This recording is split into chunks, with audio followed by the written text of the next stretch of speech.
नमस्ते। पता है, इतिहास में ना कुछ कहानियां ऐसी होती हैं जिन पर यकीन करना मुश्किल हो जाता है। आज हम एक ऐसी ही कहानी की गहराई में उतरने वाले हैं। ये कहानी है दो अमेरिकी राष्ट्रपतियों की, जिनके बीच 100 साल का फासला था, लेकिन उनकी जिंदगी मानो एक दूसरे की परछाई हो। तो सवाल ये उठता है कि क्या ये वाकई इतिहास का सबसे बड़ा, सबसे अजीब संयोग है? यही सवाल है जिसके इर्द गिर्द हमारी आज की ये पूरी बातचीत घूमेगी। तो चलिए एक एक करके इन तथ्यों को देखते हैं और पता लगाते हैं कि ये समानताएं आखिर हैं क्या। तो शुरू कहाँ से करें? चलिए उनके पॉलिटिकल करियर से करते हैं। अब्राहम लिंकन वो 1846 में कांग्रेस के लिए चुने गए थे और फिर बिल्कुल ठीक 100 साल बाद 1946 में जॉन एफ कैनेडी ने भी अपना पहला कांग्रेशनल चुनाव जीता। और ये जो 100 साल का पैटर्न है ना, ये तो बस शुरुआत थी, समझ लीजिए। और देखे, बात यहीं खत्म नहीं हुई। ये 100 साल वाला सिलसिला सीधा व्हाइट हाउस तक जा पहुंचा। लिंकन साहब 1860 में प्रेसिडेंट बने और कैनेडी ठीक एक सदी बाद 1960 में। मतलब यहां से तो ये पैटर्न और भी गहरा होता चला जाता है। लेकिन ये सिर्फ तारीखों का खेल नहीं था। नहीं, कमाल की बात तो ये है कि उनके प्रेसिडेंट बनने का मकसद भी कहीं ना कहीं एक जैसा ही था। दोनों ही सिविल राइट्स को लेकर बहुत पैशनेट थे। समाज में बराबरी लाने के लिए दोनों ने ही बहुत बड़े बड़े कदम उठाए। अच्छा, तो ये तो हुई उनकी पब्लिक लाइफ की बात। अब जरा उनके निजी जीवन में झांकते हैं, क्योंकि वहां पर जो समानताएं हैं वो तो और भी हैरान कर देने वाली हैं और कहीं ज्यादा पर्सनल।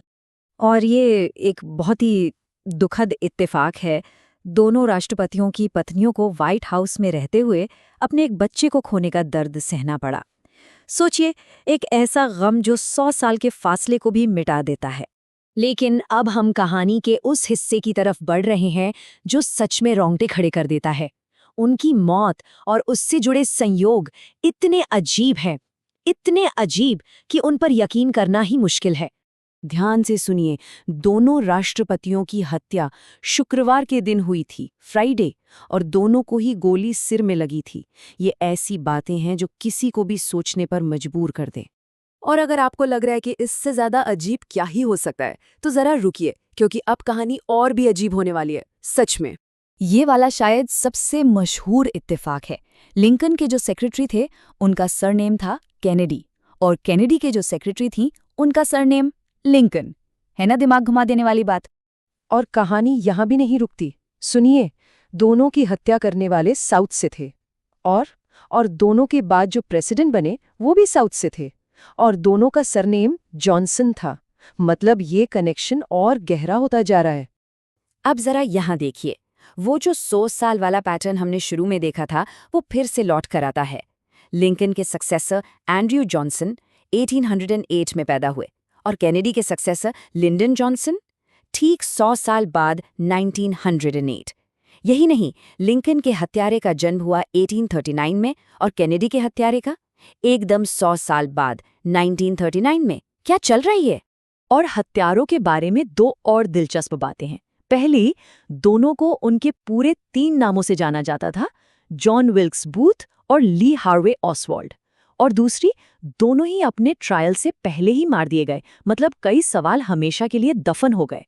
एक और छोटी सी लेकिन हैरान कर देने वाली डिटेल, अगर आप दोनों हत्यारों के पूरे नाम के अक्षर गिने, जॉन विल्क्स बूथ और ली हार्वी ऑसवाल्ड, तो दोनों में बिल्कुल बराबर 15-15 अक्षर हैं। क्या ये भी बस एक इत्तेफाक है? ठीक है, अब तक जो भी हमने देखा वो सब चौंकाने वाला था, पर अब जो आखिरी कुछ बातें सामने आने वाली हैं वो तो इस कहानी को बिल्कुल एक अलग ही लेवल पर ले जाती हैं। और ये वाला तो कमाल का है। देखिए कैसे एक ही नाम दोनों ट्रेजेडी में उलझा हुआ है। लिंकन को गोली लगी थी फोर्ड थिएटर में, और कैनेडी, उन्हें गोली लगी एक लिंकन कार में जिसे बनाया था फोर्ड कंपनी ने। फोर्ड और लिंकन दोनों ही जगह मौजूद। लेकिन अब वो आखिरी कनेक्शन जो शायद सबसे ज्यादा हैरान करने वाला है।